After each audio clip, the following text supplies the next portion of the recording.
All right. Welcome to, this is the fourth class that we've had so far.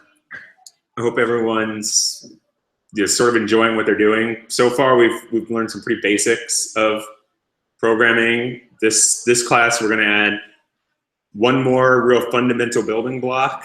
And with that, you wouldn't write programs this way, but you should have enough to write just about anything, although it would be very complicated and repetitive to do some of the stuff that you would actually end up doing to write complex programs. But we'll go through some examples of some, I hope, a little more engaging programs than we've had in the last few classes with what we pick up today.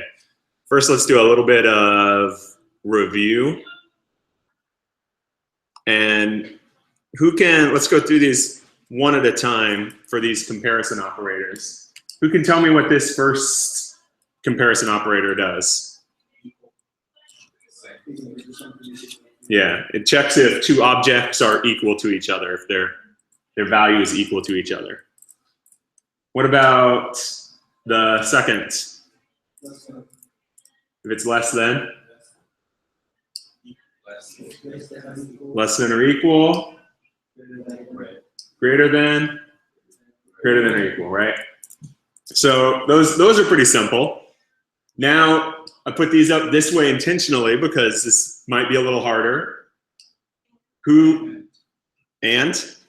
Okay. What about this next one? Or and not. Perfect. Those are really the building blocks that you have for different types of Boolean logic, or what might be called conditional statements.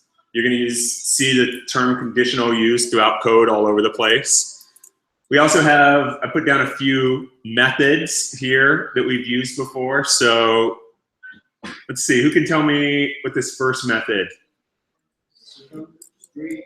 Converts a number to a string. The second one gives you how many characters are in it. This third one's a little tricky. What? Cut off the new line. That's a good enough description. We're going to revisit that later, and you'll see that it's more versatile than just that. But that's exactly what it does in terms of what we know so far. And then, what about this methods method on an object? It gives you the methods for such for said object. All the methods that you can use for it. Right? Yeah, it'll give you. Let's step over and look at one just to refresh there. Can everybody see that, or should I zoom in a little bit? What?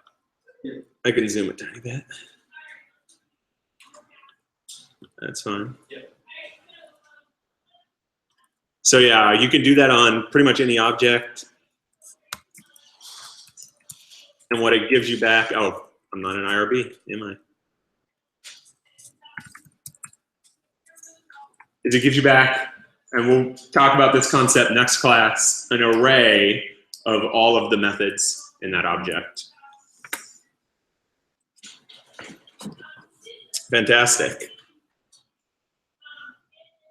So now that we've gone over that, let's do a few programs. And let's see, sort of walk around the class and have different people answer. And I am going to mess up names. So if I nicely point to you, can you remind me of your name? And then I will work hard to remember it. But let's have different people try and explain what's going on with each one of these functions. So, forgetting your name, what's your name again? Brittany. All right, Brittany, can you explain what happens in this first program?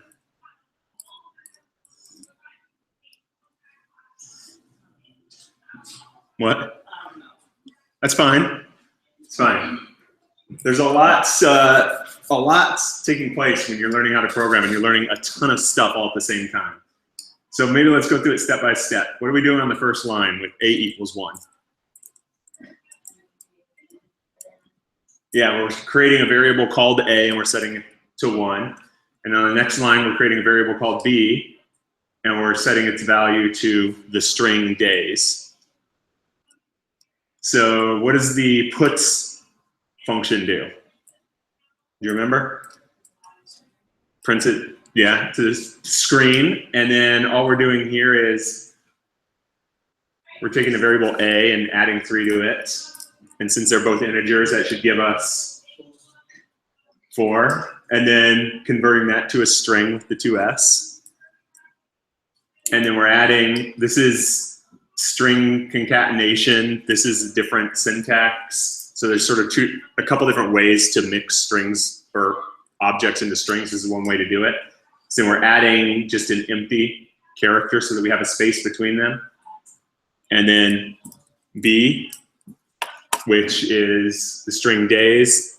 So what that's going to be doing is printing out the string for days.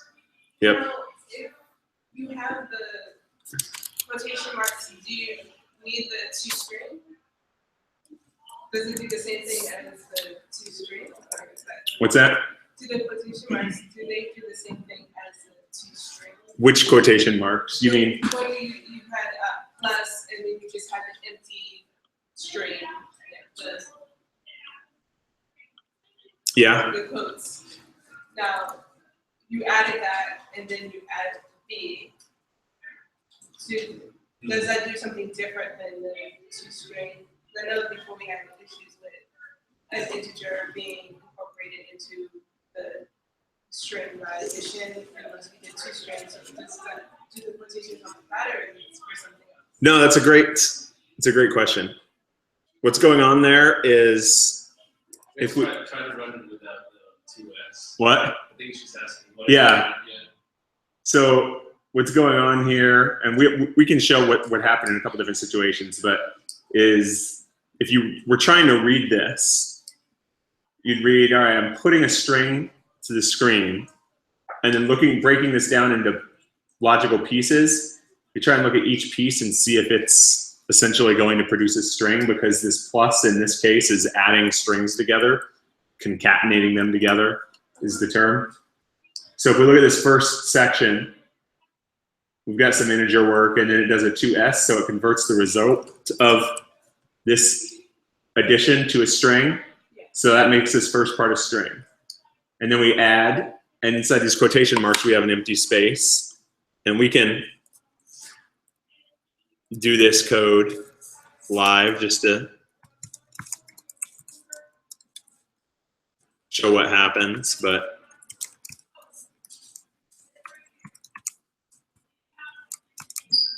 so what we're doing is putting actual space there, and that's just so that we can get a space between the items. Actually, I was wondering how to do that before, because I had an issue with it not putting a space between the different parts when I added together. So that's easy. Yep.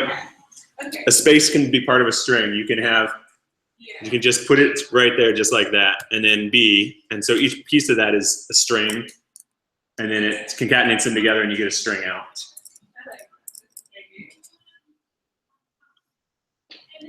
All right, thank you, Brittany. Let's, who am I gonna call on? Is it Christian? Yes, sir. All right, can you walk through what's gonna happen in the second program that we have for an example? Yes, so you're creating a variable b and assigning it number 10, creating an integer variable c and assigning it number 11, and you're putting a string onto the screen, and you're adding 1 to the integer variable b, so that would be 10, that would be 11, and then you're trying to see whether 11 is less than or equal to c minus 1, which is 11 minus 1, which is 10, so 11 is less than or equal to 10. That's good. There's one tricky thing about this program that is a little different than what we've done before. What do we have? A was 10. B was 11, right?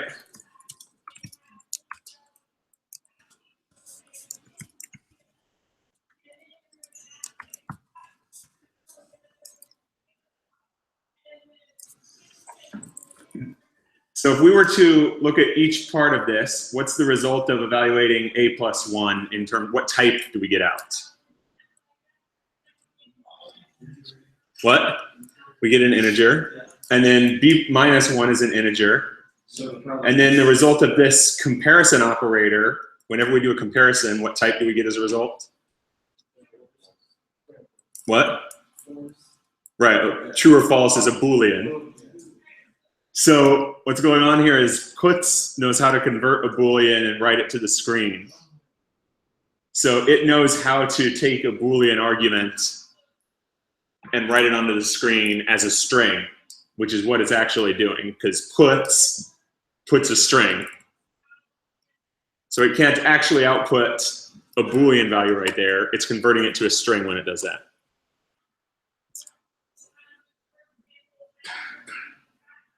Okay, let's get into some more complex ones now. Oh, let's see. I'm close. Close with your name. It's Kiwoong. Yeah. All right. Can you try and explain this program? The first one up there, yeah. So number is the integer when you type the information. Yep. Say the number, if the number is greater than 10, just print out the big, or if the number is less than 10, so print it less than or equal, print out the small. Perfect. Yeah. Yep. That's great. Okay. This next one's very similar.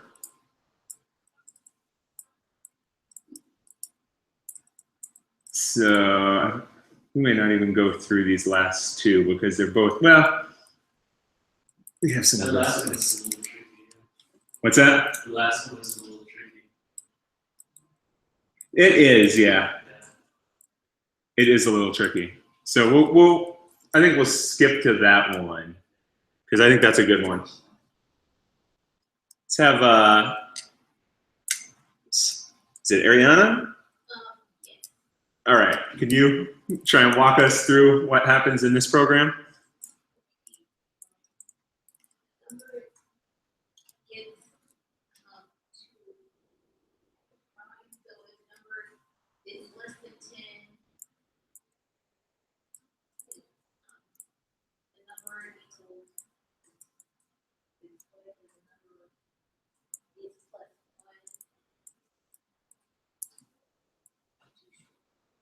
Yeah, no, it's good. It's a little bit of a tricky program. That's the increments. What? That's the increment. So let's try and do it. One thing that works really well when you're trying to figure out how a piece of code works and you're not 100% sure, especially when you're working with variables and it could be something different, is try and put some different values in there and walk through it and see what would happen. This is something you're going to do a lot mentally, is what would happen if, so let's try it. Let's have the person typed in the number 11 for the number. So what's going to happen?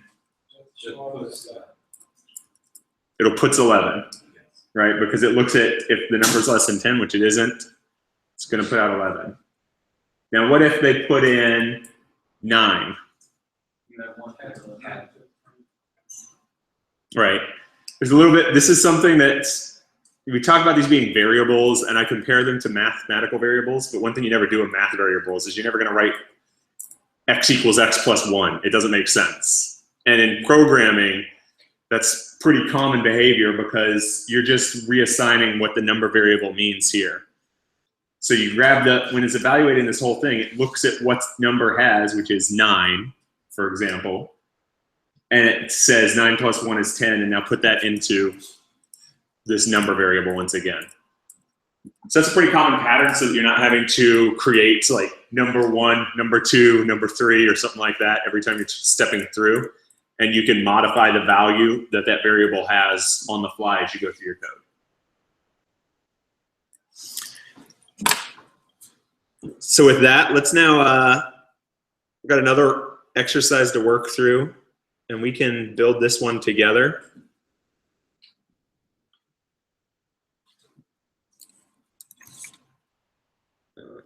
Didn't get me in there. All right, quit.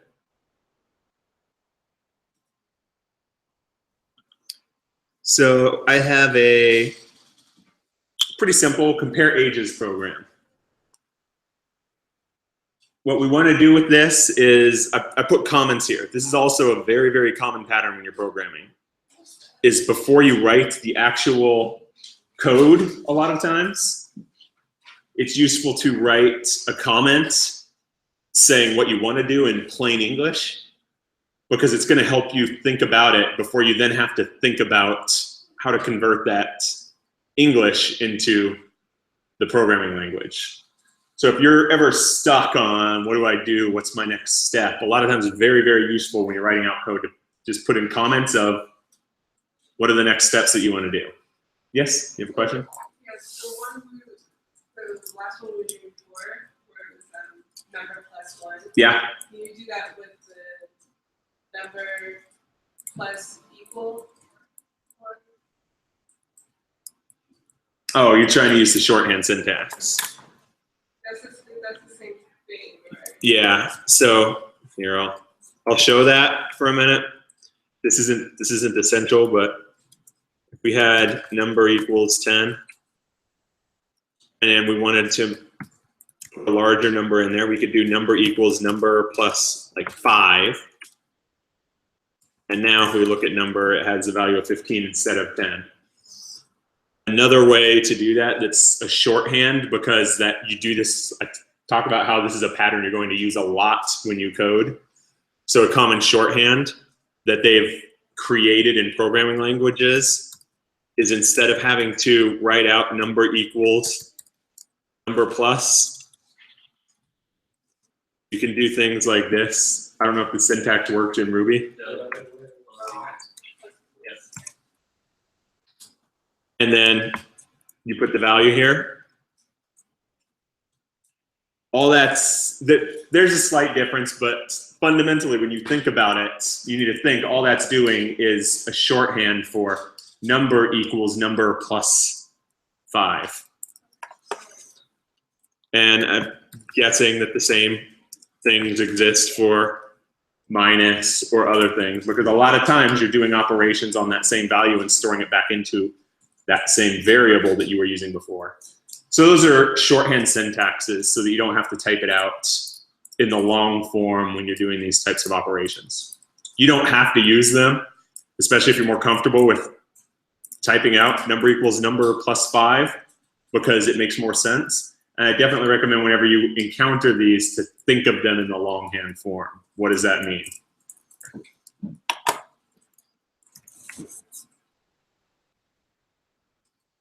It's a great question, though. All right, so let's write this program. I'll let you guys help me out. We'll write this together. What we want is a program that, I've already done the first part here. We'll get 2 ages, your age and the age of a friend. And then I put a couple comments here of what I want to do next, which is print you are older than your friend if you're older, or print your friend is older than you if they are older. So anybody want to help me out starting this? Yep. If person 1, If person 1 age greater than person 2 age.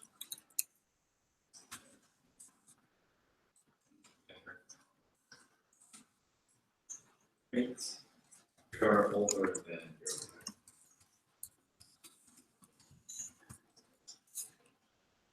Okay.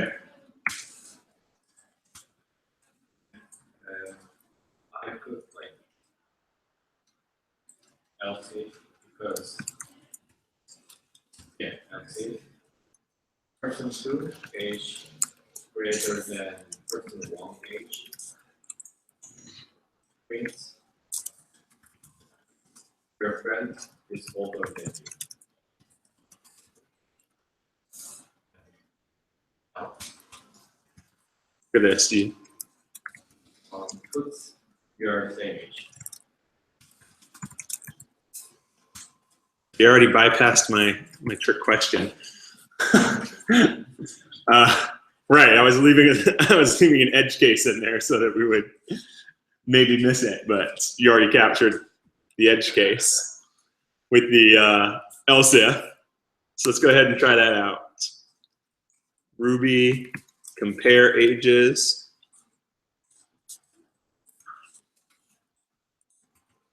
Friend's 35. Ah, my friend is older than me. All right. And then if instead,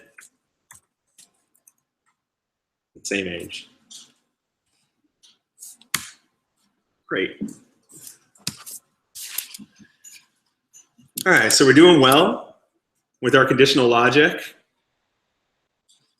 The next thing I wanted to introduce, and we're not really going to use this too much today, but I just wanted to introduce it, is one more mathematical operator that you'll run into a lot.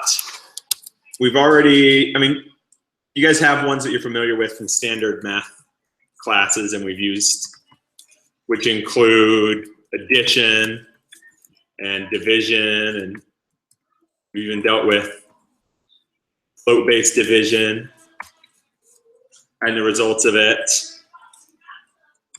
multiplication, subtraction, all of those are very common. But one that you encounter a lot in programming that you don't really encounter a lot outside of programming as often is known as the modulus operator.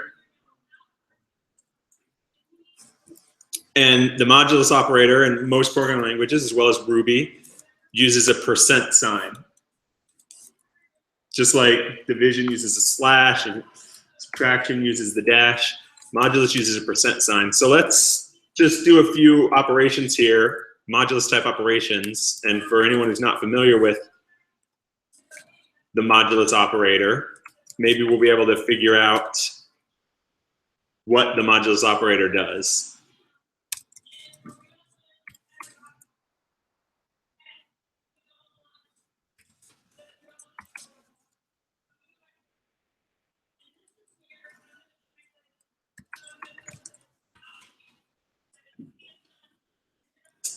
This is a much simpler, more basic one than even this. Let's just do it with Guess we're lifting off. all right, to infinity and beyond. Let's start with just mod 2. So if I do 1 mod 2, I get back 1. All right, let's try some other numbers and see if we can figure out how this modulus operator works. So 2 mod 2 gives me back 0. And 3 mod 2 gives me back 1 again. What about 4 mod 2? 0. All right, some of you may have already narrowed in on this. Some of you may remember it from your math classes, although it wasn't used a lot. Does anyone understand or can describe what the modulus operator does? So it performs division, but it gives you the remainder of that division, right? Yeah.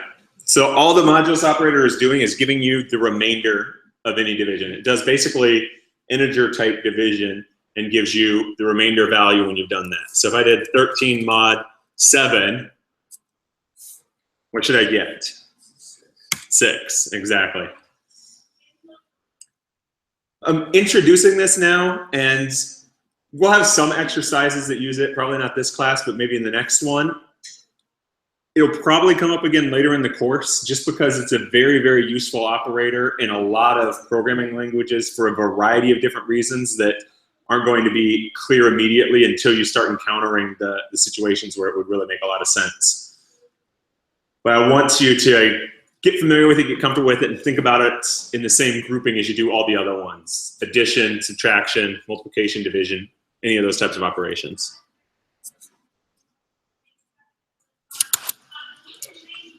I'm gonna shut the door actually.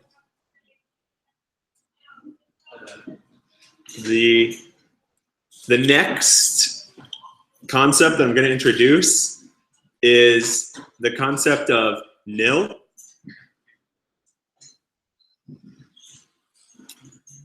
And for this, we're going to step through, I'm actually going to step over here just to make my life a little easier so I can have it's on the screen at the same time as my other content. Ooh, you got so fat and wide. All right.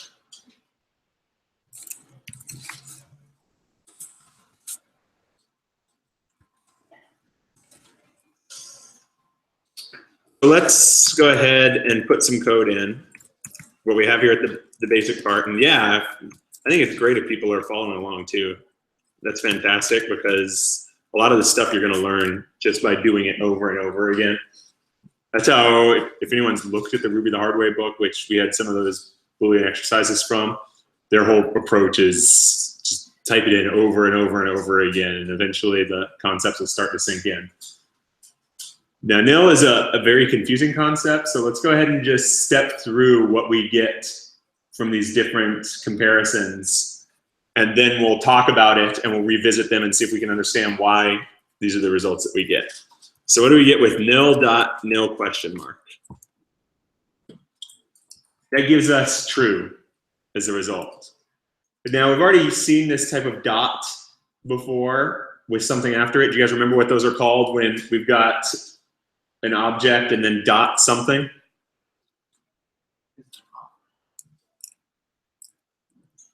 Nope. This is the same as, for example,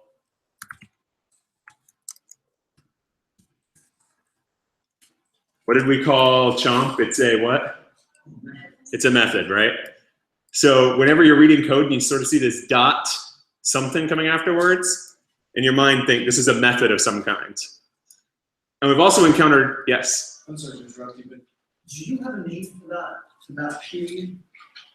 For that period that you put before actually coming out? Dot? If I'm not mistaken, it's either in C++ or Java. I think they do have a name for that. There might be a name for it. I just think of it as dot. Okay. It's just like whenever you see it, just think of it as you call it method. Yeah, and you know, it works the same. As like a technical term, it's C++ and Java, but I was just wondering if you had a name for that. Yeah, I don't, you know what? I could answer that for the vast majority of programming concepts. I have never even thought about that. right. Just, it's ingrained in me from rote memorization. Maybe there's a term for it and I've never thought of it. So this nil question mark is just a method just like everything else that we've encountered. And we've also encountered some methods with a question mark at the end. Do people remember what that conventionally means? There's nothing that requires it, but what it typically does? Yeah, it typically means it's returning a Boolean. So then, if we were to guess what this nil dot nil question mark is doing, and don't worry, this is, I put you guys out there without explaining anything about this concept of nil. Anyone want to take a guess? Like, try to read this out in plain English as opposed to Ruby.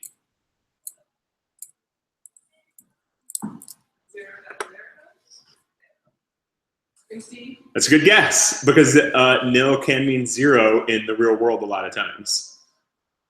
Any other guesses if you're trying to read this out in plain English? Convert this Ruby code to plain English. Nil. Yeah. I like the way your tone went up because it made it a question mark. No. Do you want us to? Is that what you're talking about? Yeah. Yep. Would that mean null or empty equals empty? Yeah. So this is a sort of loosey concept, but it's very concrete in programming languages. I mean, we already know how to read this part, which says, this is saying, is nil true? Like a lot like integer, right? If we did, can't remember if that existed, but Is a. what? Is underscore. Is a? And then you pass the class. Is a. Yeah. But you gotta call it on an object. So I call it on. Is a question mark. Yeah. Then integer or string or whatever. Right. Okay. I need to memorize this pattern in Ruby. Yeah. So let's go through some of the others, and then we'll come back and we'll talk more about this concept of nil in more detail, and then run through them again real fast. So we've got the same program. What if we did not password.nil? All right, that's true. But we know password has a value up here. So if we were to look at this whole expression and break it down, let's get rid of the not, right? Because we did a not with that bang at the front. So password.nil is false. The password isn't nil, but not password.nil is true, right? That makes perfect sense. I'm gonna add another. I stole this from Ramiro. So I'm gonna add another item in here to really confuse people. Yes. That's our aim. What? That's our aim, to confuse people. Yeah, my aim is really to confuse people. I hope it'll be clear afterwards. I'm just trying to emphasize something here. So age.nil is also false. And earlier you said, so like maybe it's 0.0, right? So let's try. If we have 0.nil, that's false too. Well, I guess because 0 is a value, which is Right. nil is valueless. Is that what we're getting? Like, 'cause if it's not password, then there's no value. So that makes it nil. Right. So in programming languages, we've introduced a whole bunch of types already. We've introduced integers and floats and strings. But what happens if there's something exists, but it doesn't have a value? It's for somehow there's not a value on this item, as you would expect there to be a value. In that case, it's nil. Nil means essentially there's no value. This object exists, but it doesn't have a value. It's not something. And it's a complex concept. It's something we'll revisit, but nil, just like everything else, is also an object. So nil by itself is the nil class. So we've seen some other objects. For example, we've seen, this is fixed num, but integer type elements. We've seen float and strings, and nil is its own object as well. That's it's a little bit of a unique object because there's really only one nil in the entire Ruby program that you're running. So anything that is nil is this exact same value. So that's different than, say, if I have A equals 5 and B equals 5, even though those have what looks like the same value and I can compare them to each other, in reality they're different values. They're pointing to something different. So I can change A to 6 and they're not the same thing. But anything that is nil, anything that's nil is always that exact, pointing to that exact same nil object in Ruby. There's no other object that it's pointing to. In that A and B case that I just wrote out, we'll try and get a whiteboard here next time and go to that in more detail. But what's happening is we're creating two separate objects. We're creating one integer object of 5, and we're creating a second integer object of 5, and we're just giving them variable names so that we can reference them. Nil is just unique in that you never actually create it. It's created when Ruby starts up, and anything that ends up being nil points to that same object. So we'll go through these other ones. The way I think about nil, and I don't know if it's going to be helpful, but I think of it as this card that has written nothing on it. So it's still an object, but if you're given a card that says nothing on it, it's a representation of nothingness. So you can have something that represents nothing, and it's the only thing that has that behavior in Ruby. Right. It's very confusing. I think of it like this. It's all there, black and white, clear as crystal. You get nothing. You lose. Good day, sir. That's you get nothing. You lose. That's what I think of when I think of nil. You get nothing. Do you think of it as blank? I would say it's a little different than that. Because, for example, I could have A equals a blank string. But if I did A dot class, it's a string. Right. So I still have a string there. It just happens to be an empty string, a blank string. Nil is basically it's nothing. It's a placeholder for anything to point to that doesn't have something, for anything to be that doesn't have something to be. Is the best way to think about it. It's like I should be something, but I'm not. So I'm nil. Wow, that was depressing. I didn't mean that literally. I'm good. So we'll go through a few other examples here. If we did age dot nil and or 17, we get 17 out. And remember, this is another good example, again, going back to what happens with these comparison operators. It'll give you the first result that, depending on the operator you're using, or is going to give you the first true result no matter what. So in this case, age.nil, question mark is false because it's not nil, so it gives us back 17. And let's try nil and 10. What we get back from that is nil. It's very interesting. That's different than if I did false and 10, or really just about anything else. If I did I was less than 6 and 10.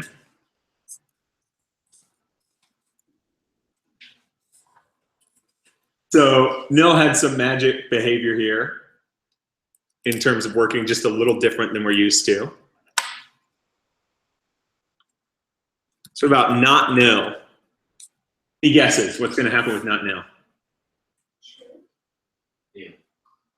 What? True. All right, that's a little weird. So essentially the reason that's happening is because nil is falsy.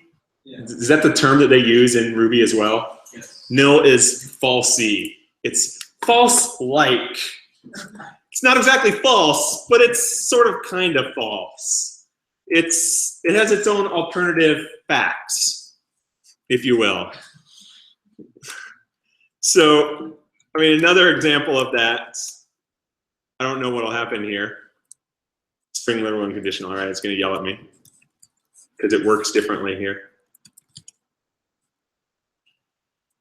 That's good. Ruby's a lot more predictable. Is you can sort of manipulate a lot of things to be false-like, but nil is one that's false-like, so not nil ends up being true. And then we already did false and 33, which gives you back false.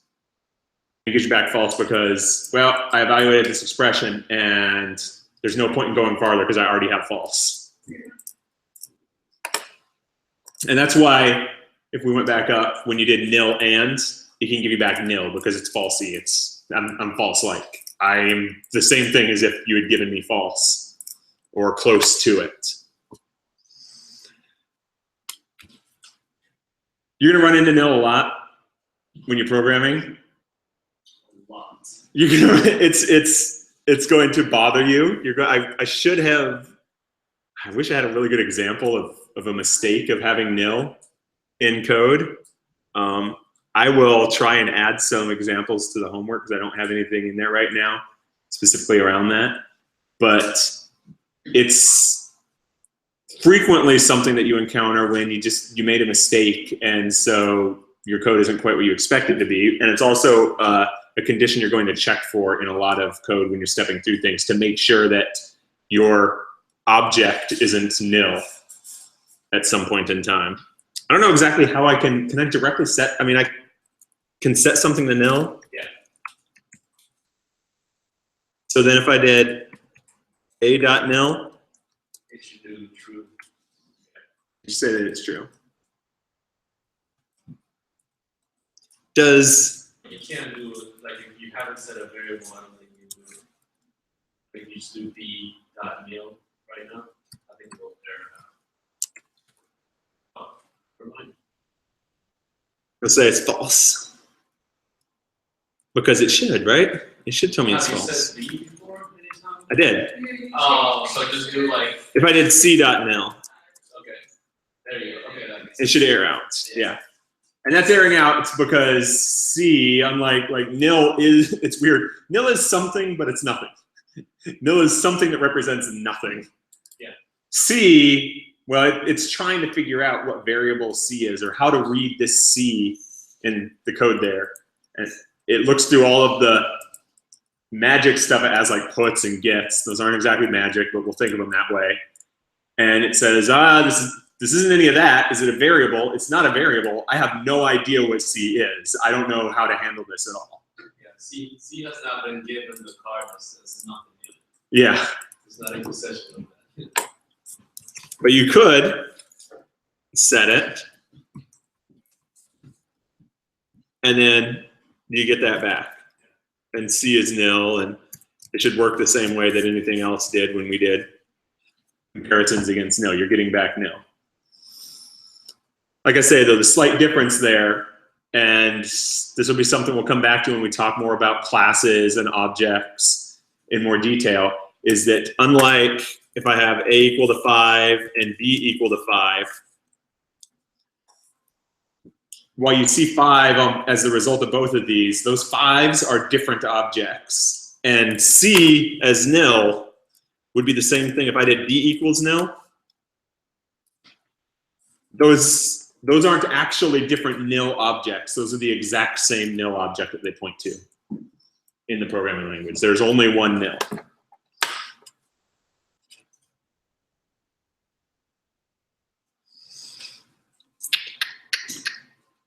All right. Yes, Can I ask you something? sure. So we study about the and or. Yep. Okay. So we usually compare the two number. Mm-hmm. Number. How about if I compare the full number at the same time? So like the A and B or C and D. If you compared a lot, that's good. Let's write something like that right now. We already have A. Let's set B to a different value. Let's set C to something. We'll just go up. Make life easy. So let's write a more complex expression. Let's say, I mean, this case will be easy, but A and B and C and D. That one's, we can read it pretty easily, I think, if we go through. What do we think the result? Anyone know what the results that one's going to be? What?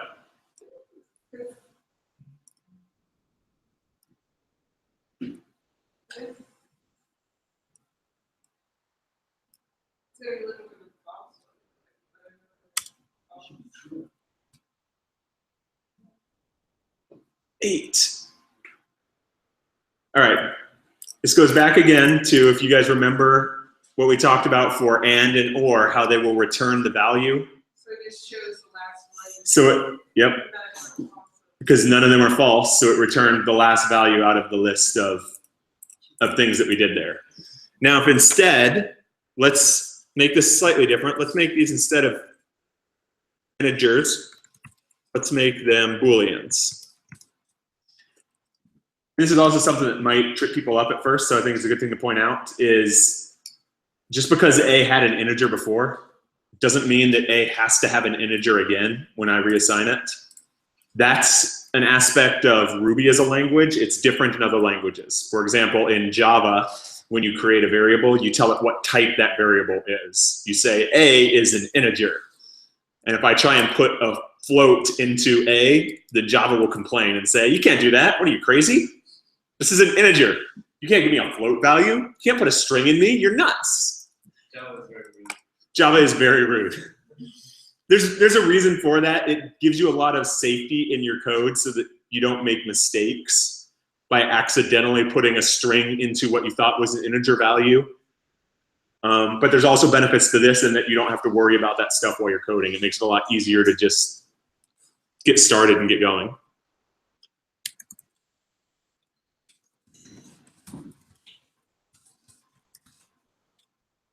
So let's try this one, slightly more complex. All right, now what do we think the result's gonna be? False. So it'll walk through as many of these expressions as you want to change. So it does A and B. If we're looking at how this is getting evaluated, it breaks it down. A and B. So A is true and B is true. So this as a whole is true. And now that it had sort of replaced this A and B with true, it says, okay, true and the value of C, which is false. True and false is false. So fail and return false. So it's a great example because it shows what's happening in the code is as you step through, it's sort of collapsing pieces of code into another thing, and then you can think about it as that other object moving forward. Does that answer your question? Yeah. Great. So now we're going to introduce the first thing that really changes the way our programs work. And I'm going to introduce while loops is what I'm going to introduce. There's a lot of different ways to do this. If you want to think about, I've got some props up here. No, if you want to think about all the code we've written so far, it's been very straightforward. All of our code is just, if you're imagining it going down, you're running down through the file. You're going pretty straight, right? All right, I'm going down. Sometimes you stop because you're getting input from the user. And now last time we introduced if statements, so there might be a slight turn. Oh, I went this way, or I went this way. But it's very linear, you're just going in one direction. All right, stop, get some input, keep going, change direction slightly, keep going. But eventually you just run right through to the end of your program. What a while loop is going to allow you to do, or any loop, is change the way that that works. And I'm going to screw this up because I didn't bring actual juggling balls, so I just grabbed 3 props here. So we'll see how this goes. But don't laugh at me. A while loop, instead of just having your code fall straight down, a while loop catches it on the way down essentially and sends it back up sometimes. So instead of going straight down, it may drop partway. The duck should be the easiest one. It's really hard to juggle different shaped objects. Or any objects, really. Oh, no. Like, I should have done this. This one's probably easier than the marker. But that's, if you want to think of your code, right? That's what a while loop is doing, is as it's heading down, it's going to stop your code and decide, you'll have to make a decision as to whether or not you go back up and do something again. There's different types of loops. I personally think a while loop is one of the easiest. It was one of the first ones I learned. And so that's why I'm going to introduce you to the while loop. Probably skip over some of the other ones in this class because there's easier ways to do most of the things that other looping structures would do. But once we get down this concept of a while loop, then we'll be able to write much more complex programs than we can write at this point in time. So let's step over and start writing some code that has a while loop in it. I already cheated and have my starting file, which was this password game file.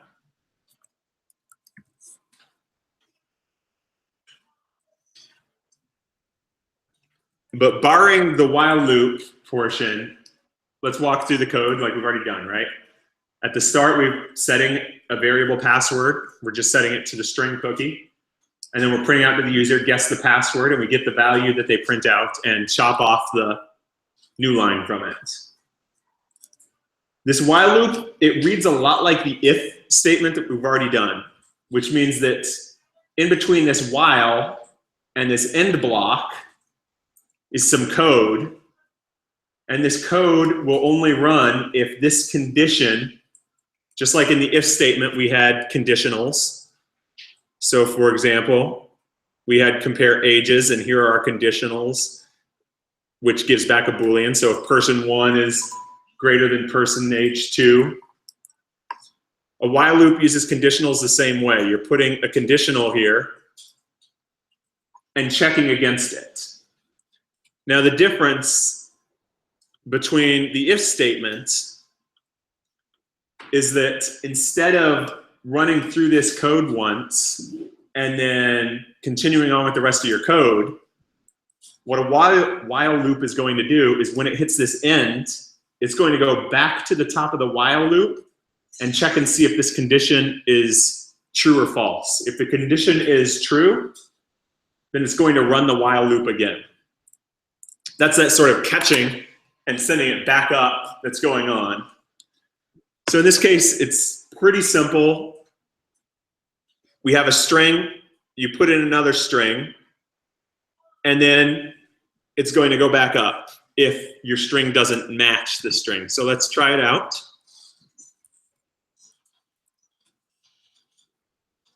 All right, guess the password. Well, I don't know what they have in there, so I'm going to guess the password is password. Oops. Very safe.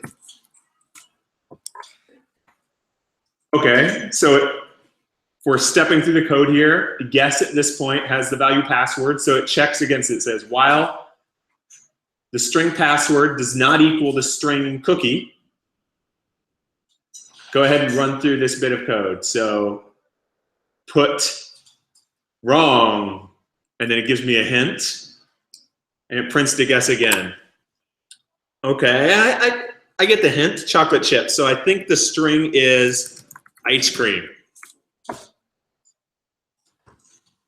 Nope. This is where the while loop differed from the if block. So in the if block, it would have run this stuff once and gone on down to the rest of our code. But you notice we didn't run this puts, you guessed it. Instead, it jumped me right back up to this while loop after I typed in the guess value again and ran through it a second time. And it's doing that because this condition is still true. My guess does not equal the password. So now let's go ahead and guess. Maybe if it didn't mean chocolate chip ice cream, might have meant cookie. Awesome. So for stepping through what happened here, we're here at this gets. We're sort of paused. This time I put in cookie. It hit the end of the while loop. It goes back up to the top again and checks. All right, cookie does equal cookie. So this is false. So don't run this while loop, and it continues on with the rest of your program.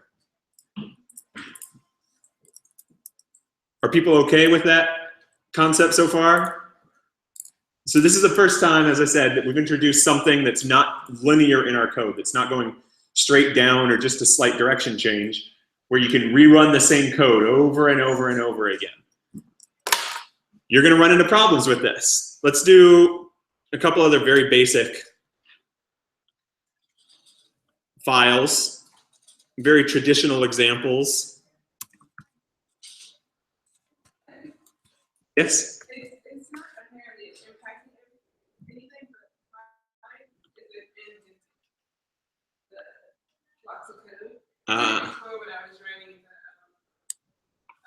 if else if Right. it didn't end it, I just did it myself, but it doesn't affect. I did sort of gloss over that and didn't talk about it. That's a great point. This indentation, I don't think Ruby is. It will work. It's not as strict about white space. Yeah, Ruby's not like Python, is it? Does it use white space to determine? No. So No? Yeah, it doesn't care. Okay. White space. So this is just a very, very common way that people write their code. It's really write your code with indentation. Because what it helps you do is see that this is like in this if block, this is something inside of some other block of code. Because if I flattened all of this out instead, there's nothing that requires you to do this in Ruby. Some languages do use white space as part of their syntax, which means you have to indent. But there's nothing in here that requires it. But if you see me flatten this out, it makes it much harder to see that I've got some if statements and this block between this if and the end. It's a lot harder to see what's going on in there. Is there a way to, or should I just keep adding it manually, or is there a way to get it to? It depends on the editor that you use. I mean, I think that, I don't know if Cloud9 has any automatic indentation. I don't think so. So Yeah, I think if you do an if statement and then you do enter, it'll know to do it. Maybe on the while loop it doesn't. whoa, get back down there. Yeah, you probably do want to get like in the habit of knowing when to indent and try to do it manually as much as possible. Right. So it probably doesn't know at first because, it's not certain it's a Ruby file, but yeah, I guess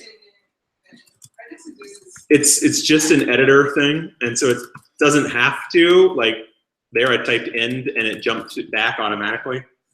And that's just it being nice. It's saving me the work of having to do that myself. But definitely indent anything that's in a block in your code so that you can read it much easier than you would be able to otherwise. I imagine I did the choose your own adventure one, and it wasn't doing it, so I just did it myself. And I'm like, that would get really hard to read after a while, all the different branches. Oh yeah, your code will definitely, and I think we'll have an example of that in just a minute where we'll do another layer in, and we'll go through that as a class.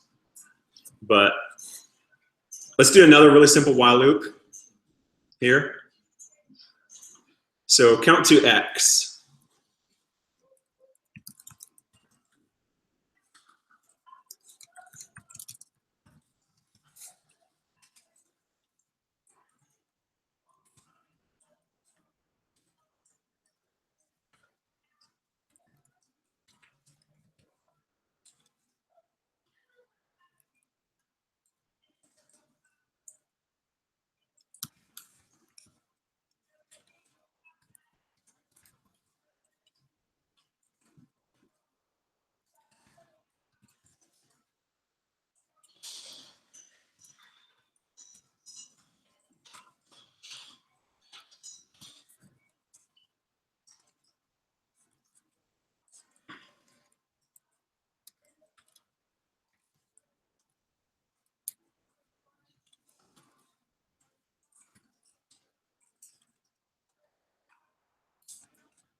Okay, so we got a very simple program here, but I went ahead and got the number from the user just so we're continuing to use this gets that we're getting familiar with.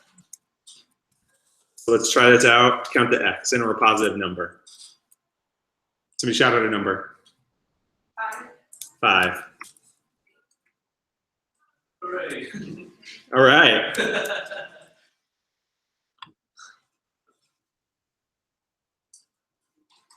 That's not right at all.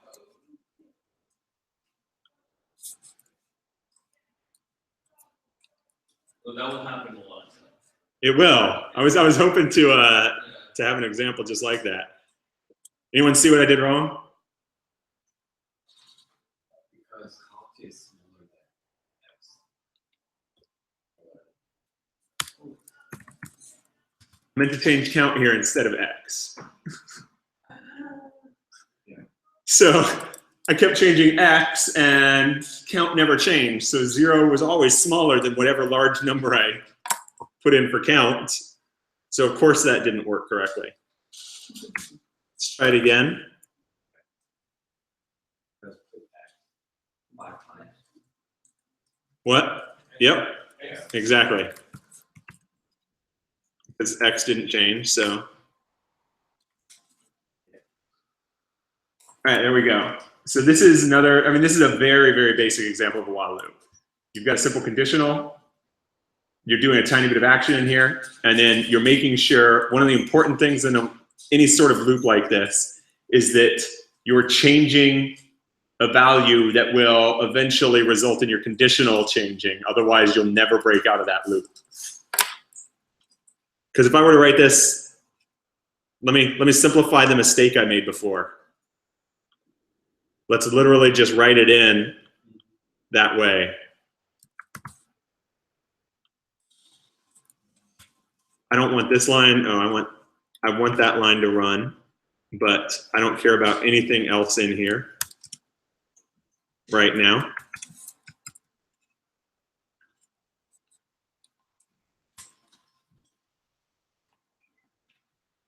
So since I just said while true, this is never going to be false, and it's going to continually loop through that statement, incrementing and putting out the value of count. You see, before I broke it, it did it 169,656 times because it was 0. You're going to make that mistake in your loops. You're going to have things that keep your loop running forever when you don't mean to. Don't worry about it. Control C to break out of your program. Control C to exit it. Just start pounding the keyboard. Control C, Control C. Get out of here. It's going to happen all the time. Let me fix this too.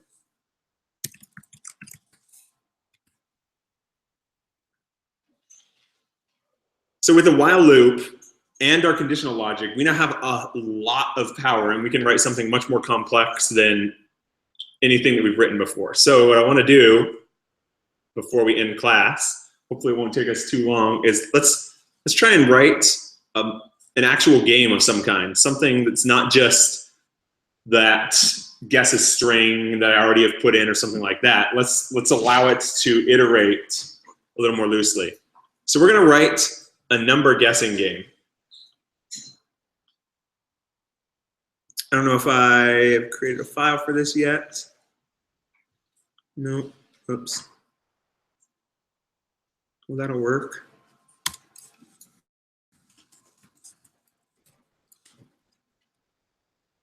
All right.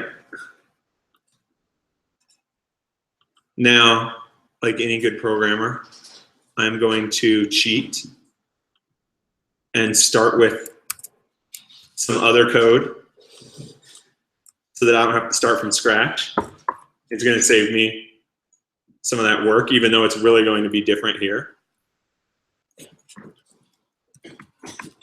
So the first thing we want to do is tell the user that we want a value. And then let's get it out, get the value from them, which is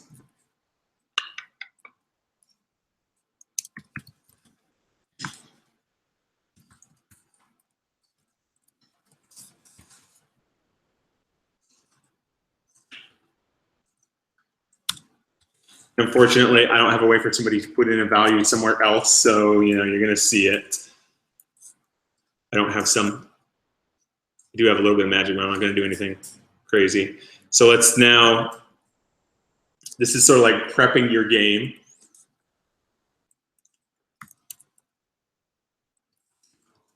In order to let somebody else play the game, I'm going to cheat a little bit here. Give us some new lines.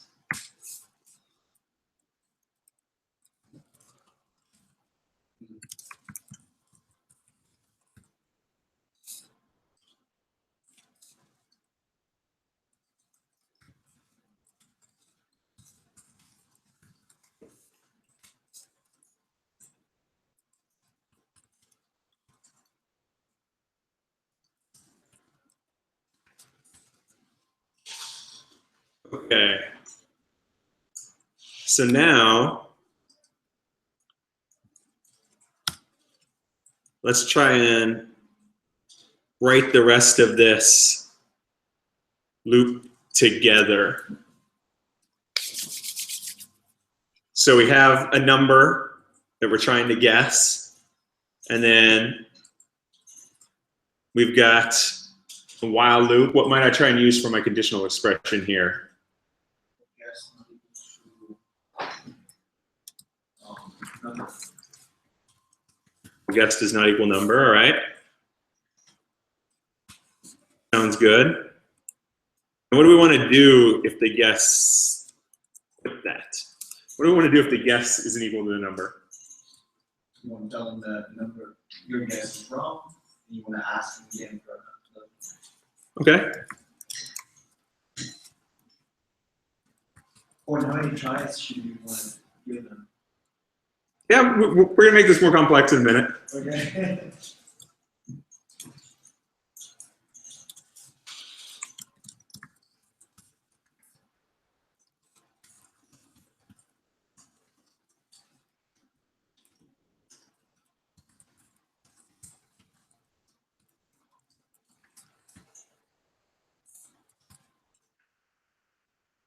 All right, let's try this out. This is no more complex than what we had before. There we go. I threw that number off the screen so you can't see it. So let's guess. 3. I guess wrong. Try again. 13. 42. Okay. Now, what? It's the answer to life. See it? Has anybody read The Hitchhiker's Guide to the Galaxy here? If you haven't, you should read it. It's a great book. It's got fantastic lines in it, like the ship hung in the air, much the way a brick wouldn't. So. I was hoping that with why you use. Oh, yeah.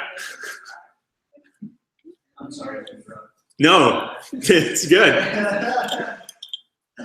Now, instead, this is a really hard game right now because all we tell them is you're wrong. They could literally guess an infinite number of numbers. They're pretty darn close to it, as many as Ruby can hold in its fixed num value. So, yeah, it's a lot. So instead, let's try and help them out a little bit. Let's try and tell them if their guess was above or below our number inside of this. So what are we going to try and do now? We're going to combine some of the tools that we've used. If. All right. Yes. Higher. Or greater than number. You tell them your guess is too great. Large. Too big.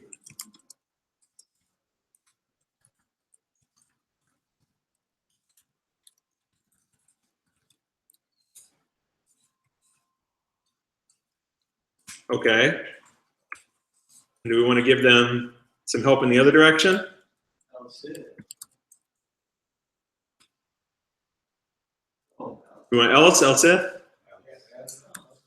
else. yes, too low. I guess you put.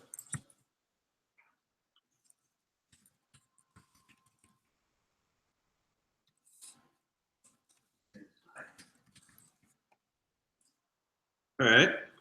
And finish this. And all right, that finishes this if else block. All right, so now we're starting to combine these tools that we have. We're starting to put some stuff together and build a more complex program. This one's still very simple, something that we can easily build in class together, but we have something sort of real going on now. We can get a number. So try 37, and if we guess 2, tells us we're too low, so we'll guess 100. We're too high. 42, we're still too high, so maybe 30. We hit 37, hey, we guessed it. Now, one thing also different in this case was we didn't need an else if. We didn't need to worry about if they're the same number, because we've already caught that with the while statement. If they're the same number, we're not going to go into this while statement. If they're the same number, then this is false, and we'll skip right down to the output. See you later. But this, with while loops and your homework, I'm gonna have to review it. It'll have you work on some of these. I don't know if it has it in there right now, so I have to go in there and modify them a little bit. With while loops, with if statements, with the variables that we're able to create already, just putting those few building blocks together, you can actually build any program that exists. Does that mean you can do it quickly? No. Does it mean that we can't give you better tools, things that will make stuff easier and faster?